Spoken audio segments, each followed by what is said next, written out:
নমস্কার বন্ধুরা, আমি ঝুমাস ক্রিয়েশনে আপনাদের সবাইকে স্বাগত। আজ আমি আপনাদের সঙ্গে শেয়ার করব পিঙ্ক সস পাস্তার রেসিপি।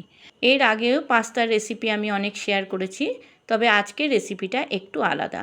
এইভাবে আপনারা যদি একবার করে নেন, আপনাদেরও কিন্তু ভালো লাগবে। এটা আপনারা সকালবেলার জলখাবারেও খেতে পারেন, সন্ধেবেলার টিফিনেও খেতে পারেন, আবার বাচ্চাদের টিফিনেও দিতে পারেন। তাহলে চলুন আমি কিভাবে করেছি এই পিঙ্ক সস পাস্তা আপনাদেরকে দেখিয়ে দিই। প্রথমে কড়াইতে সামান্য জল দিলাম, এরপর এতে দেব টমেটো। এখানে আমি 3টে টমেটো নিয়েছি, আর টমেটোগুলো ছুরি দিয়ে মুখটা 4 ভাগে সামান্য কেটে নিতে হবে, তাতে সিদ্ধ করার পর টমেটোগুলো ছাড়াতে সুবিধা হবে। খুব সহজেই কিন্তু খোসাটা ছাড়ানো হয়ে যাবে। দিলাম 1 চামচ নুন। এরপর কড়াইটা 5-6 মিনিটের জন্য ঢাকা দিয়ে দিলাম গ্যাসের ফ্লেম হাই করে।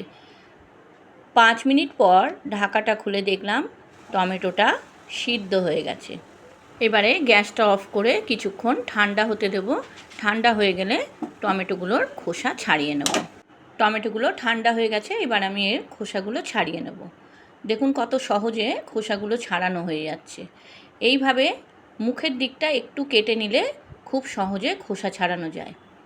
টমেটোগুলোর খোসা ছাড়িয়ে নিয়ে আমি মিক্সার গ্রাইন্ডারে পেস্ট করে নেব। আপনারা কে কোথা দিয়ে আমার এই ভিডিওটা দেখছেন বন্ধুরা, কমেন্টে জানাবেন। আর রেসিপিটা কেমন লাগলো সেটাও কিন্তু কমেন্টে জানাতে ভুলবেন না। দেখুন টমেটোগুলো মিক্সার গ্রাইন্ডারে পেস্ট করে আমি রেখে দিয়েছি, আর এদিকে কড়াইতে বেশ খানিকটা জল দিলাম। 1 চামচ নুন আর 1 চামচ মতো সাদা তেল। এরপর আমি এতে পাস্তাগুলো দিয়ে দেব। পাস্তাগুলো দিয়ে খুব ভালো করে নাড়াচাড়া করে আমি কড়াইটা ঢেকে দেব 6-7 মিনিটের জন্য।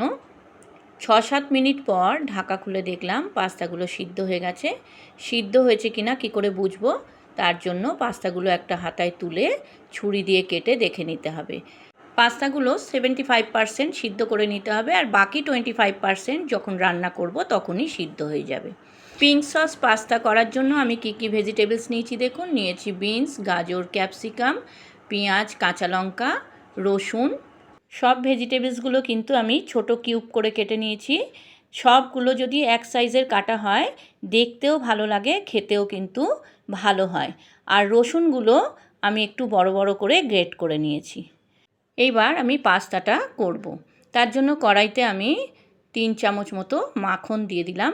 মাখনটা ভালো করে গলে গেলে আমি এতে ভেজিটেবলসগুলো একে একে দিয়ে দেব। কাছের দূরের নতুন পুরনো সব বন্ধুদেরকে জানাই আমার আন্তরিক ভালোবাসা, কারণ আপনারা না থাকলে আমি কিন্তু আজ এত দূর পৌঁছতে পারতাম না। তাই আপনাদেরকে আমার অন্তর থেকে ভালোবাসা জানাই। দেখুন মাখনটা কিন্তু গলে গেছে। এবার আমি এতে দেব পেঁয়াজ আর রসুনগুলো। আপনারা চাইলে রসুনটা আগেই দিতে পারেন, তবে রসুনটা আগে দিলে পুড়ে যাওয়ার সম্ভাবনা থাকে। তাই আমি রসুন আর পেঁয়াজটা একসঙ্গেই দিই, তাতে ফ্লেভারটা খুব ভালো হয়। এইবার পেঁয়াজ আর রসুনটা 2-3 মিনিট মতো নাড়াচাড়া করব। একটু লালচে রং ধরলে আমি এতে সবজিগুলো সব দিয়ে দেব। বিনস, গাজর, ক্যাপসিকাম, কাঁচা লঙ্কা সবই একসঙ্গে দিয়ে দেব। আমার এই রেসিপিটা যদি আপনাদের ভালো লাগে বন্ধুরা, আমার চ্যানেলটাকে সাবস্ক্রাইব করে দেবেন, লাইক, কমেন্ট, শেয়ার করবেন, আর পাশে থাকা বেল আইকনটা প্রেস করে দেবেন, যাতে আমার ভিডিও আপলোড হওয়ার সাথে সাথে আপনাদের কাছে নোটিফিকেশান পৌঁছে যায়। আর পুরনো বন্ধুদের আমার অনেক ভালোবাসা আমার পাশে থাকার জন্য। দিলাম 1 চামচ নুন। এইবার সবজিগুলো ভালো করে নাড়াচাড়া করে আমি মিনিট 3-4 জন্য কড়াইটা ঢেকে দেব গ্যাসের ফ্লেম মিডিয়াম করে। 3-4 মিনিট পর ঢাকা খুলে দেখলাম সবজিগুলো প্রায় ভাজা হয়েছে। আরও একটু ভাজতে হবে, তার জন্য কড়াইটা আবার 2 মিনিটের জন্য ঢাকা দিয়ে রাখলাম। এবারে গ্যাসের ফ্লেম হাই করে দিয়েছি। 2 মিনিট পর ঢাকা খুলে দেখলাম সবজিগুলো খুব ভালো মতোই ভাজা হয়ে গেছে। এইবার আমি এতে 1 চামচ ময়দা দিলাম। ময়দাটা দিয়ে ভালো করে সবজির সঙ্গে ভেজে নিতে হবে। এখানে মাখনও আছে, আর ময়দাটা মাখনের সঙ্গে ভালো করে ভেজে নিতে হবে। মাখনটা একটু কম হয়েছে, তার জন্য আমি আরও 1 চামচ মাখন এতে দিয়ে দেব। হোয়াইট সস পাস্তা করতে আমি আগে হোয়াইট সসটা বানিয়ে নিয়েছিলাম, কিন্তু পিঙ্ক সস পাস্তাতে আগে থেকে হোয়াইট সসটা না করলেও চলে। এইভাবে করে নিলেও কিন্তু খুব ভালো হয়।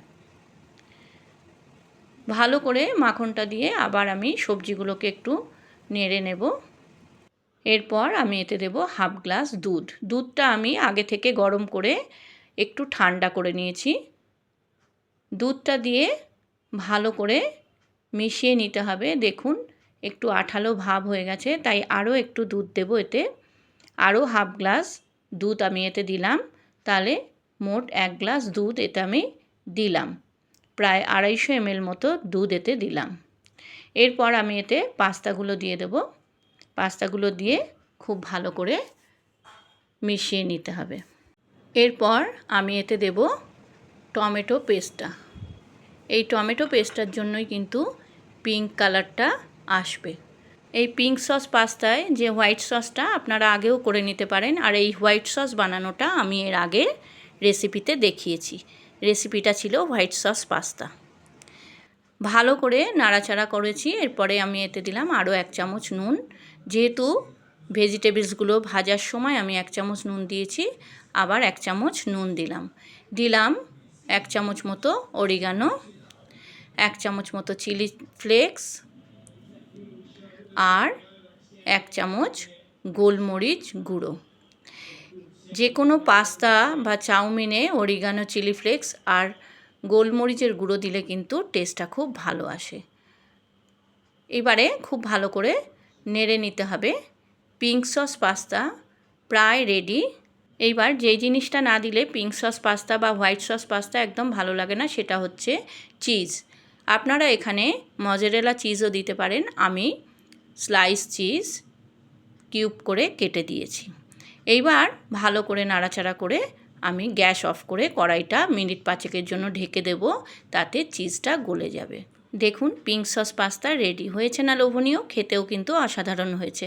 আপনারাও এইভাবে করে নিন, আপনাদেরও ভালো লাগবে। আপনারা যারা ফেসবুক থেকে আমার এই রেসিপিটা দেখছেন, আমার ফেসবুক পেজটাকে ফলো করে দেবেন।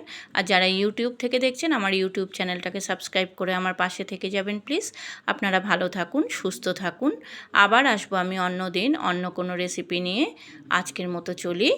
ধন্যবাদ বন্ধুরা।